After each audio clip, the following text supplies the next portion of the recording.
So আজকের যে JavaScript কোশ্চেনটা অনেক ইন্টারেস্টিং। এখানে আমাদের একটা স্ট্রিং আছে যেখানে একটা বাইনারি নাম্বার আছে।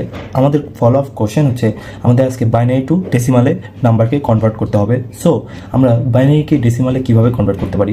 আমরা যখন বাইনারি থেকে কোনো নাম্বারকে ডেসিমালে কনভার্ট করব তখন রাইট টু লেফট শুরু করব, নট লেফট টু রাইট। আমরা অলওয়েজ রাইট টু লেফট শুরু করব এবং আমরা প্রত্যেকটা ডিজিটের সাথে 2 টু দি পাওয়ার কিছু একটা মাল্টিপ্লাই করে দেবো। আমাদের স্টার্টিং হবে 2 টু দি পাওয়ার 0 থেকে, স্ক্রিনে যেভাবে দেখাচ্ছে, অ্যান্ড দেন আমাদের 2 টু দি পাওয়ার যে পাওয়ারটা থাকবে সে পাওয়ারকে এক এক করে ইনক্রিজ করতে হবে।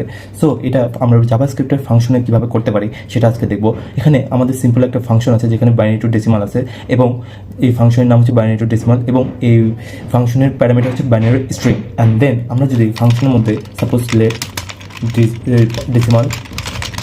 decimal is equal to 0 নেই, and then let power is equal to 0 নেই, অ্যান্ড দেন আমরা একটা ফর লুপ চালাই। সো ফর লুপটা চালানোর উদ্দেশ্য হচ্ছে আমাদের রাইট টু লেফট শুরু হবে। So let I is equal to binary string dot যে লেন্থটা থাকবে সেই লেন্থ থেকে 1 মাইনাস হবে, and then I is greater than or equal হচ্ছে 0, অ্যান্ড দেন I হবে মাইনাস মাইনাস। এবং যখন আমাদের ফর লুপ চলবে, ফর লুপ চলাকালীন আমাদের এখানে আমরা কনস্ট আমরা একটা ডিজিট নামে ভেরিয়েবল নেব। ডিজিট ইজ ইকুয়াল টু আমরা এখানে আগে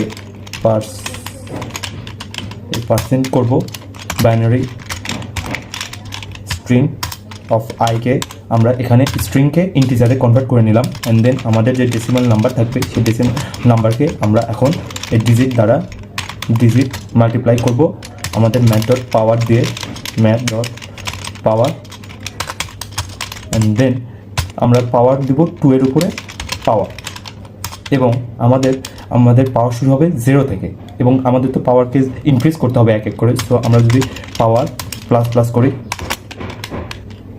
এখানে আমাদের পাওয়ার প্লাস প্লাস করা শেষ, অর্থাৎ আমাদের পাওয়ার ইনক্রিজ করাও শেষ হয়ে গেল। অ্যান্ড দেন যখন ফর লুপ শেষ হবে তখন আমরা রিটার্ন করব ডেসিমাল।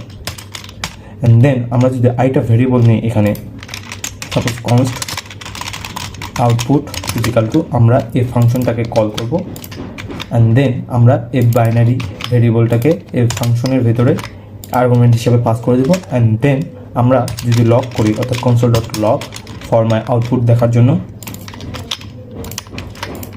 আমরা যদি আউটপুটে দেখতে চাই, সো আমাদের কিন্তু 45 অ্যান্সারটা চলে এসছে, অর্থাৎ আমাদের ফাংশন কিন্তু ক্লিয়ারলি কাজ করেছে। সো আজকের মতো এইটুকুই। জাভাস্ক্রিপ্ট আমাদের একটা ফ্রেন্ডলি ল্যাঙ্গুয়েজ, এটাতে অনেকভাবে কাজ করা যায়, অনেক কিছু বের করা যায়, অনেক ফ্রেন্ডলি একটা জিনিস। সো আজকের মতো এইটুকুই। জাভাস্ক্রিপ্ট রিলেটেড আরও অনেক কোশ্চেন